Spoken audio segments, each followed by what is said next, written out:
ਇਹ ਸੀ ਸਿੱਖ ਧਰਮ ਦਾ ਬੇਸ। ਇੱਕ ਓੰਕਾਰ, ਰੱਬ ਇੱਕ ਹੈ, ਸਾਰਿਆਂ ਵਿੱਚ ਹੈ।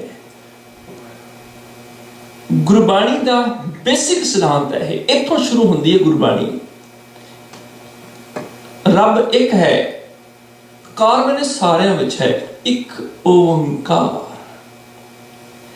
ਤੇ ਇਸ ਬੇਸ ਨੂੰ ਲੈ ਕੇ ਹੁਣ ਅਸੀਂ ਅੱਜ ਦੀ ਵਿਚਾਰ ਸ਼ੁਰੂ ਕਰਨੀ ਹੈ, ਤਾਂ ਹੀ ਗੱਲ ਸਮਝ ਆਏਗੀ। ਫਿਰ ਰੱਬ ਦੀ ਖੋਜ ਵਾਸਤੇ ਸਾਨੂੰ ਭਟਕਣਾ ਨਹੀਂ ਪਏਗਾ, ਜੰਗਲਾਂ ਪਹਾੜਾਂ ਵਿੱਚ, ਪਤਾਲਾਂ ਆਸਮਾਨਾਂ ਦੇ ਵਿੱਚ ਖੋਜ ਨਹੀਂ ਕਰਨੀ ਪਏਗੀ। ਗੁਰਬਾਣੀ ਨੂੰ ਜਦੋਂ ਅਸੀਂ ਸਮਝ ਲਵਾਂਗੇ, ਇਸ ਦੁਨੀਆ ਵਿੱਚ ਵਸਦਾ ਹੋਇਆ ਰੱਬ ਸਾਨੂੰ ਨਜ਼ਰ ਆ ਜਾਏਗਾ। ਗੁਰਬਾਣੀ ਨੂੰ ਸਮਝਣਾ ਹੋਵੇ, ਹੁਣ ਇੱਥੋਂ ਤੱਕ ਤੇ ਤੁਸੀਂ ਸਹਿਮਤ ਹੋਵੋਗੇ ਕਿ ਨਹੀਂ ਕਿ ਰੱਬ ਇੱਕ ਹੈ ਤੇ ਸਾਰਿਆਂ ਵਿੱਚ ਹੈ? ਸਹਿਮਤ ਇਸ ਗੱਲ ਨਾਲ? ਠੀਕ ਹੈ ਜੀ। ਜੇ ਰੱਬ ਇੱਕ ਹੈ, ਸਾਰਿਆਂ ਵਿੱਚ ਹੈ, ਫਿਰ ਇੱਕ ਗੱਲ ਹੋਰ ਹੈਗੀ ਹੈ, ਉਹ ਇਹ ਹੈ ਕਿ 33 ਕਰੋੜ ਰੱਬ ਨਹੀਂ ਹੈ। ਨਾ ਰੱਬ 3 ਹੈ, ਨਾ 33 ਹੈ, ਨਾ 33 ਕਰੋੜ ਹੈ। ਕਿਉਂਕਿ ਆਮ ਤੌਰ ਤੇ ਕਿਹਾ ਗਿਆ ਵੀ ਇੱਕ ਜਨਮ ਦੇਣ ਵਾਲਾ, ਇੱਕ ਰੋਜ਼ੀ ਦੇਣ ਵਾਲਾ, ਇੱਕ ਮੌਤ ਦੇਣ ਵਾਲਾ। ਗੁਰੂ ਸਾਹਿਬ ਨੇ ਬਾਣੀ ਚ ਕਹਿ ਦਿੱਤਾ ਕਿ ਰੱਬ ਆਪ ਹੀ ਜਨਮ ਦਿੰਦਾ ਹੈ, ਆਪ ਹੀ ਰੋਜ਼ੀ ਦਿੰਦਾ ਹੈ, ਆਪ ਹੀ ਮੌਤ ਦਿੰਦਾ ਹੈ। ਜਨਮ ਆਪ ਦੇ ਰਿਹਾ ਹੈ, ਆਪ ਹੀ ਉਹ ਮਾਂ, ਆਪ ਹੀ ਪਿਤਾ ਬਣ ਕੇ। ਹਰ ਆਪੇ ਮਾਤਾ आपे पिता जिन जियो उपाय जगत दिखाया। आप ही वो मां बन के, आप ही पिता बन के जन्म दे रहे हैं, फिर रोजी भी आप दे रहे हैं। तुम दाते ठाकुर प्रतिपालक, नायक खस्म हमारे, निमक निमक तुम ही प्रतिपालो, हम बारक तुमरे तारे। पालना भी तू कर रहा है, फिर मौत भी तू देना है। मारे राखे एको आप, मन क्या कृष्णा है। गावे को जी ले फिर दे, जीवन दे भी हो रहा है, ले भी हो रहा है। बल्कि इको पंक्ति च गुरु साहब ने कह दिता, दाता करता आप तू। दाता भी तू है, करता मैंने पैदा करने वाला भी तू है। रोटी भी तू दे रही है, पैदा भी तू कर रहे हैं। दाता करता आप तू, तुस देवे करे पसाओ, तू जाओई सब से दे लैसे जिंद कवाओ। जिंद ले दे के लैंड वाला भी तू आप है, मौत भी तू दे रही है। इको पंक्ति च तीन गल्लां कर दित्तियां। इस करके हाँ तो एक रमैया ले हो, आन देव बदला बंदे हो। सारे देवी देवते बदला के असीं एक रब ले लिया, एक रमया होया राम रमैया। अंका वाला एका ऐसे करके पाया सी, जे ईड़ी नूं सियारी ते कक्का लिख दिंदे ते सियारी दे अर्थ लोकां ने वखरे करने सी, ईड़ी दे वखरे करने सी, कक्के दे वखरे कर देने सी। डिजिट वाला अंका वाला एका पा दिता, उस एक दे अर्थ एक ही हो सकते ने, 2 या 3 नहीं। रब एक है, वो सारे विच है। ते जे गुरबाणी दी विचारधारा समझनी है तो याद रखियो, जेड़ा गुरबाणी ते विश्वास करेगा वही इन्हां गल्लां नूं मन्नेगा जिहड़ियां हुण असीं विचारां करन लगे हां। ते सिख धर्म दे विच सफलता कामयाबी खेड़ा उन्होंने मिले जिन्हें गुरबाणी ते विश्वास किया है। जिन्हें गुरु ते विश्वास नहीं किया उन्होंने कोई खेड़ा खूड़ा नहीं मिला। जिनके मन साचा विश्वास, पेख पेख स्वामी की शोभा, आनंद सदा उल्लास। जिन्होंने विश्वास किया उन्होंने खेड़े मिले, जिन्हें विश्वास नहीं किया उन्होंने कोई खेड़ा खूड़ा नहीं मिला। गुरबाणी ते विश्वास करना पड़ेगा। दूजी गल, कितना विश्वास करना पड़ेगा? गुरबाणी ते इन्ना विश्वास करना पड़ेगा कि जे गुरु नाल जुड़ के मैनूं दुख भी मिलदे होण, मैं दुख झल्लण नूं तैयार हां। जे गुरु नाल जुड़ के मैनूं जन्म मरण मिलदे होण, मैनूं नरक च भी सड़ना पवे, मैं नरक च भी सड़न नूं तैयार हां। हां, गुरु नाल टुट के मैनूं सुख मिलदे होण, गुरु नाल टुट के राज भाग मिलदा होवे, मैं राज भाग नूं ठोकर मारन नूं तैयार हां। गुरु नाल टुट के मैनूं स्वर्ग भी मिलदा होवे, मुक्ति भी मिलदी होवे, मैं इहो जी मुक्ति नूं लत मारदा। इन्ना विश्वास चाहिए तुहानूं अपने गुरु के उपर। गुरु नाल जुड़ के मैं सारे दुख झल लवां, मैं अपने सीस उपर आरा भी चला लवां, बंद भी कटा लवां। करवत भला ना करवट तेरी। करवत का मतलब आरा, आरा सहार सकदा पर तेरी करवट पिठ नहीं सहार सकदा। इन्ना विश्वास होवे। और जिन्ना विश्वास किया उन्हें बंद कटा ले, खोपड़ियां लवा लियां, पर गुरु नालों प्रेम नहीं सी खत्म किया। गुरबाणी नूं समझना होवे ते 8 चीज़ां छड्डणियां पैंदियां ने, फिर गुरबाणी समझ आती है। 8 चीज़ां नहीं छड्डोगे तो जिन्ना मर्जी गुरबाणी का पाठ भी करी चलो, विचार भी करी चलो, समझ नहीं लगेगी। गुरबाणी को समझने वास्ते 8 चीज़ों का त्याग करना पैंदा है। फिर 9वीं गल तां गुरबाणी की समझ आउंदी है। वो 8 चीज़ां किहड़ियां ने? 8 चीज़ां ने 6 शास्त्र। 6 शास्त्रां दे नाल दुनिया दे विच पसारा है। 6 शास्त्रां ने कह दिता ये पुण्य है, ये पाप है। सिमरत शास्त्र पुण्य पाप विचार दे तत्तै सार न जानी। उन्होंने सिमरतियां शास्त्रां ने पाप पुण्य की विचार दी। आ काम करोगे पुण्य लगेगा, आ काम करोगे पाप लगेगा। दान करोगे पुण्य लगेगा, जीव हत्या करोगे पाप लगेगा। असीं गल्लां मन बैठे, ये गल्लां मन लईआं। दान करांगे पुण्य लगेगा, जीव हत्या करांगे पाप लगेगा। पहला ते 6 शास्त्रां दी विचारधारा त्यागनी पएगी। खट दर्शन वर्तै वर्तारा। दर्शन मैंने सिद्धांत। गुरु का दर्शन अगम अपारा। गुरु का सिद्धांत अपरम अपार है। गुरु के सिद्धांत दे मुकाबले 6 शास्त्रां दे सिद्धांत कुछ भी नहीं है। गुरबाणी ने 6 शास्त्रां दे सिद्धांत रद्द कर दिते। पहला ते 6 शास्त्र छड्डने पैणगे जे गुरु ग्रंथ साहिब दी बाणी नूं समझना है। दूजी चीज, दो होर चीज़ां जो पंडित ने ते मुल्ला ने लिख दिता अपने ग्रंथां विच, उन्हां दी विचारधारा भी छड्डनी पएगी। साडी उन्हां नाल लड़ाई नहीं है। ब्राह्मण नूं अपने धर्म ग्रंथ मुबारक, मुल्ला नूं अपने धर्म ग्रंथ मुबारक, उन्हां नूं मुबारक ने। पर जे गुरु ग्रंथ साहिब दी विचारधारा समझनी है ते 2 चीज़ां ये भी छड्डणियां पैणगियां। हमरा झगड़ा रहा ना को, पंडित मुल्ला छाड़े दो। पंडित मुल्ला जो लिख दिया छाड़ चले हम किछु ना लिया।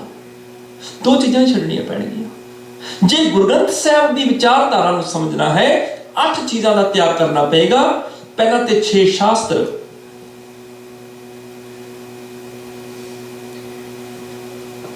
खट दर्शन वर्तै वर्तारा, गुरु का दर्शन अगम अपारा।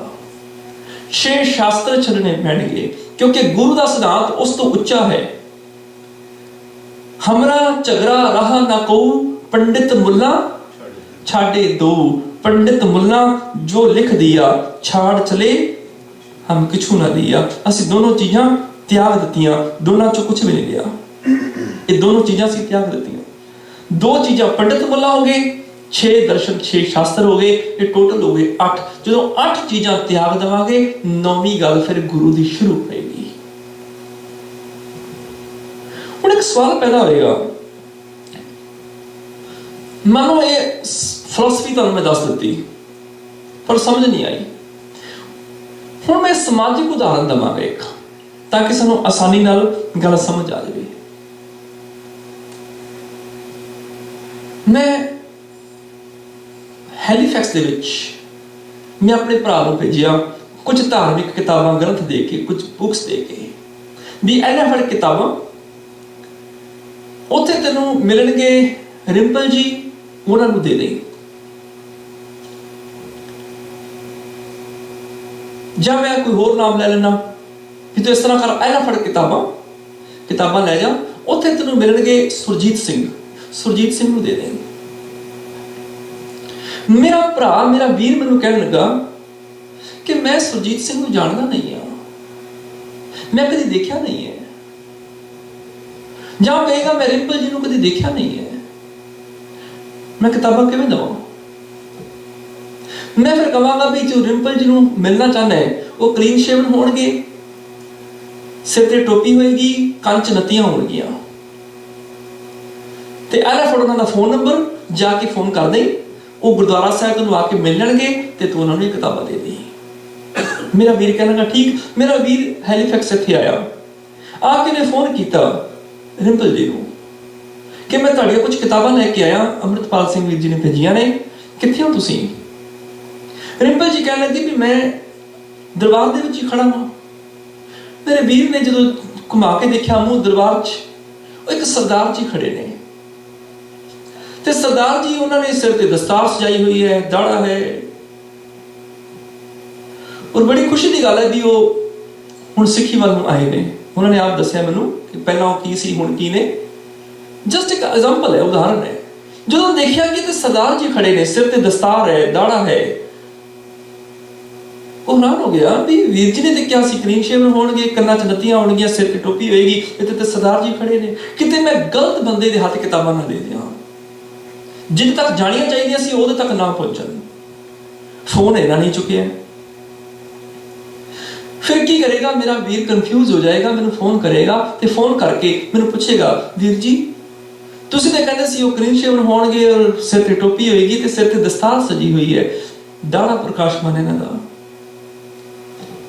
मैं उस वक्त मत्थे ते मारिया हाथ, मैं क्या वो गलती हो गई, नाम ठीक है पछाण गलत दस बैठा। एक मेरा लुधियाने वाला फ्रेंड है रिंपल, वो क्लीन शेवन है, उन्हें सिर ते टोपी रखी है, ਉਹਦੇ ਕੰਨ 'ਚ ਨੱਤੀਆਂ ਨੇ। एक मेरा मित्र बन गया ਹੁਣ ਹੈਲੀਫੈਕਸ ਦੇ ਵਿੱਚ, ਇਹ ਸਰਦਾਰ ਜੀ ਨੇ। ਹੁਣ ਨਾਮ ਦੋਨਾਂ ਦਾ ਇੱਕੋ ਹੀ ਹੈ ਪਰ ਪਛਾਣ ਵੱਖਰੀ ਵੱਖਰੀ ਹੈ। ਨਾਮ ਦੋਨਾਂ ਦਾ ਇੱਕੋ ਹੀ ਹੈ। ਹੁਣ ਰਿੰਪਲ ਨਾਮ ਤੇ ਕਿਸੇ ਦਾ ਵੀ ਹੋ ਸਕਦਾ ਹੈ। ਕਿਸੇ ਇੱਕ ਬੰਦੇ ਨੇ ਥੋੜੇ ਠੇਕਾ ਲਿਆ ਵੀ ਮੇਰਾ ਹੀ ਨਾਮ ਹੋਏਗਾ, ਕਿਸੇ ਬਜ਼ੁਰਗ ਦਾ ਵੀ ਨਾਮ ਹੋ ਸਕਦਾ ਹੈ, ਕਿਸੇ ਬੱਚੇ ਦਾ ਵੀ ਨਾਮ ਹੋ ਸਕਦਾ ਹੈ, ਕਿਸੇ ਹਿੰਦੂ ਵੀਰ ਦਾ ਨਾਮ ਵੀ ਹੋ ਸਕਦਾ ਹੈ, ਕਿਸੇ ਸਿੱਖ ਦਾ ਵੀ ਹੋ ਸਕਦਾ ਹੈ, ਕਿਸੇ ਗੋਰੇ ਦਾ ਵੀ ਹੋ ਸਕਦਾ ਹੈ। ਨਾਮ ਤੇ ਕਿਸੇ ਦਾ ਵੀ ਹੋ ਸਕਦਾ ਹੈ। ਰਿੰਪਲ ਇੱਕ ਨਾਮ ਦੇ 1000 ਲੋਕ ਹੋ ਸਕਦੇ ਨੇ, 1000 ਬੰਦੇ ਹੋ ਸਕਦੇ ਨੇ। ਹੁਣ ਗੱਲ ਇਹ ਸੀ ਕਿ ਪਛਾਣ ਕੀ ਹੈ। एक रिंपल ਉਹ है ਜਿਹੜਾ ਲੁਧਿਆਣੇ वाला मेरा मित्र है, वो क्लीन शेवन है। एक मित्र मेरा हैलीफैक्स वाला है, वो सरदार जी ने। नाम दोनों का रिंपल है पर पछाण ਵੱਖੋ ਵੱਖਰੀ है। मैं रिंपल नाम ते दस दिता पर पछाण दसनी सी हैलीफैक्स वाले रिंपल दी। पछाण दस बैठा मैं लुधियाने वाले मित्र दी। की होया? कन्फ्यूजन पैदा हो गई। गुरु ग्रंथ साहिब दी बाणी दी व्याख्या इदां कीती गई। लफज गुरु ग्रंथ साहिब दी बाणी विचों चुकिया गया, पछाण गुरबाणी विचों लभणी सी ओदी, पर पछाण असीं दे दित्ती 6 शास्त्रां दी, वेदां दी। पछाण असीं दे दित्ती कुरानां दी। पछाण असीं दे दित्ती दूजे ग्रंथां दी। लफज गुरबाणी विचों चुकिया पर व्याख्या असीं दूजे ग्रंथां दी करन लग गए। इत्थे साडी गलती हो गई। उदाहरण दे तौर ते मैं गुरबाणी विचों लफज चुक लिया ब्राह्मण। हुण जदों ब्राह्मण की व्याख्या करन लग्या ते ब्राह्मण की व्याख्या मैं की कर दी कि उहदे सिर ते बोधी है, उन्हें धोती लाई है, मत्थे ते टिक्का लाया है, ये ब्राह्मण है।